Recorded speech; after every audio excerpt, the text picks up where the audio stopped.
இரண்டாவது, மதிப்புமிகு மகளிர் திட்டம். மக்கள் பணத்தை மக்களுக்கே திருப்பி தருவது எப்படி ஓசி என்று கேலிக்கு உள்ளாகும், எப்படி இலவசம் என்று ஏளனமாக பார்க்கப்படும். இப்படி வரையறுக்க எந்த அரசியல் கட்சிக்கும் எந்த அரசியல் தலைவருக்கும் உரிமை இல்லை என்று தமிழக வெற்றிக் கழகம் ஓங்கி உரைக்கிறது. இந்தியாவில் நம்பர் 1 இல்லாத மாநிலங்களில் கூட பெண்களுக்காக மாதம் வழங்கப்படும் தொகை அதிகமாக உள்ளது. ஆனால் நம்பர் 1 மாநிலம் என்று தனக்குத்தானே தம்பாட்டம் அடித்துக் கொள்ளும் வெற்றி விளம்பர மாடல் திமுக அரசில் மகளிர் உரிமை தொகை என்ற பெயரில் வெறும் 1000 ரூபாய் மட்டுமே வழங்கப்பட்டு வருகிறது.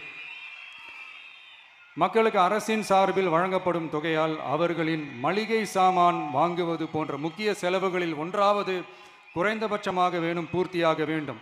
அந்த எண்ணத்தின் அடிப்படையில் யோசித்ததால் நாம் அமைக்கப் போகும் மக்கள் அரசு இனி 60 வயது வரை உள்ள அனைத்து குடும்ப தலைவிகளுக்கும் மாதம் 2500 ரூபாய்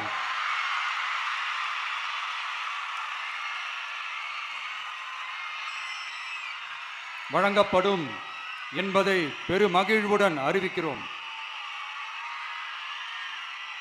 இதில் மாநில மற்றும் ஒன்றிய அரசு ஊழியர்களாக இருப்பவர்களின் குடும்பங்களுக்கு மட்டும் விதிவிலக்கு.